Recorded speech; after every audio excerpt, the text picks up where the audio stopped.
السلام علیکم ورحمۃ اللہ وبرکاتہ۔ نئی کلاس کے ساتھ ایک دفعہ پھر ہم آپ کی خدمت میں حاضر ہیں۔ امید ہے اللہ تعالیٰ کے فضل و کرم کے ساتھ آپ خیریت سے ہوں گے اور اللہ تعالیٰ آپ کی عبادات کو اپنے حضور مقبول بنائے۔ تو سٹارٹ کرتے ہیں آج کا سبق۔ سورہ بقرہ پارہ 2 آیت نمبر 163۔ اعوذ باللہ من الشیطان الرجیم، بسم اللہ الرحمن الرحیم، وَإِلَٰهُكُمْ إِلَٰهٌ وَاحِدٌ۔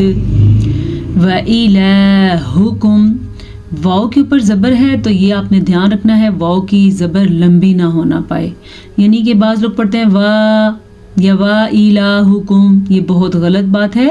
ہم نے پڑھنا ہے و الہکم، صرف کھڑی زبر ہے تو یہ لمبی ہوگی، باقی حرکات اپنے حساب سے چھوٹی پڑھی جائیں گی۔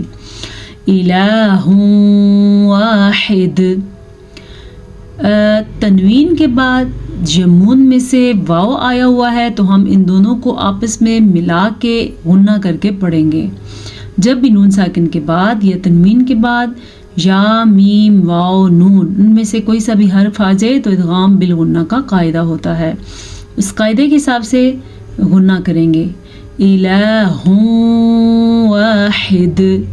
اچھا، بعض لوگ کیا کرتے ہیں دو پیش کو الہوں اس طرح پڑھ لیتے ہیں، الہوں تب ہوتا جب ہا کے اوپر دو زبر ہوتے، ہا پہ دو پیش ہیں تو ہم پڑھیں گے الہ واحد، ٹھیک ہے۔ جیم پہ وقف کرنا جائز ہے، تو پھر ہم جب وقف کریں گے تو دال ساکن ہو جائے گی، ساکن دال پہ تو قلقلہ بھی ہوتا ہے، یعنی کہ ساکن دال جھٹکے سے پڑھی جاتی ہے، اور ہا کے تلفظ کو آپ نے درست طریقے سے نکالنا ہے، اس کو ہا یا خوا پڑھنے کی غلطی نہیں کرنی۔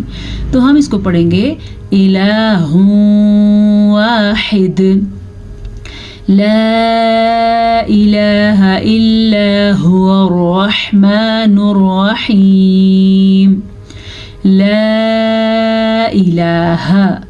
مد کا دھیان رکھنا ہے، اس مد کو آپ نے تقریباً 2 سے 2.5 سیکنڈ تک لمبا کرنا ہے، ٹھیک ہے۔ لا الہ، حمزہ سے ای، اس سے زیادہ لمبا نہیں کرنا، جبکہ کھڑی زبر ہے تو اسے ہم کھینچ کے پڑھیں گے۔ الا هو الرحمن الرحیم، ہوا ہا کے تلفظ کا دھیان رکھنا ہے، ہا چھاتی سے نکلتی ہے، اگر آپ اس کو صحیح تلفظ سے نہیں پڑھیں گے تو یہ لفظ غلط ہو جائے گا۔ هو الرحمن الرحیم، یہ وہی ہے رحمان الرحیم جو بسم اللہ الرحمن الرحیم ہم پڑھتے ہیں، یہ ہے نور رحیم۔ بہرحال را پر پڑھی جائے گی، را پہ زبر ہے، ہا کے مخرج کا آپ نے ضرور دھیان رکھنا ہے، ٹھیک ہے۔ رحمان الرحیم، اسی طرح یہ را بھی پر پڑھی جائے گی اور ہا کو بہت خوبصورتی کے ساتھ آپ نے ادا کرنا ہے۔ وقف آ گیا تو وقف کی وجہ سے میم ساکن ہو گیا۔ ان فی خلق السماوات والارض، ان نون کا غنہ ادا کرنا ہے کیونکہ نون پہ شد ہے، فی یا مدہ، خلق السماوات، خوا کو ہم پر پڑھیں گے کیونکہ خا، قاف، زواد، صاد، طا، ضا، یہ وہ حروف ہیں جو ہمیشہ ہی پر پڑھے جاتے ہیں، ان پہ کوئی سی بھی حرکت ہو۔ اب دیکھیں اگر میں اس کو باریک پڑھوں گی تو میں پڑھوں گی خلق السماواتی، اب خلق السماواتی میں خوبصورتی ہے یا خلق السماواتی میں خوبصورتی ہے، خود ہی اندازہ لگائیں، اس لیے قرآن کو تجوید سے پڑھنا ضروری ہے، اس سے الفاظ کو درست پڑھنا بھی آ جاتا ہے اور قرآن مجید کو خوبصورت طریقے سے پڑھنا بھی آ جاتا ہے۔ قاف کو بھی پر پڑھیں گے کیونکہ قاف بھی حروف مستعلیہ میں سے ہے۔ بعض لوگ اس لفظ کو پڑھتے ہیں سماواتی، آپ یقین کریں بعض ایسے بچے بھی ہوتے ہیں میرے پاس جو بتانے کے باوجود بھی یہی لفظ پڑھ لیتے ہیں، آپ نے ایسا نہیں پڑھنا، آپ نے پڑھنا ہے سماواتی، دونوں کھڑی زبر، والارض،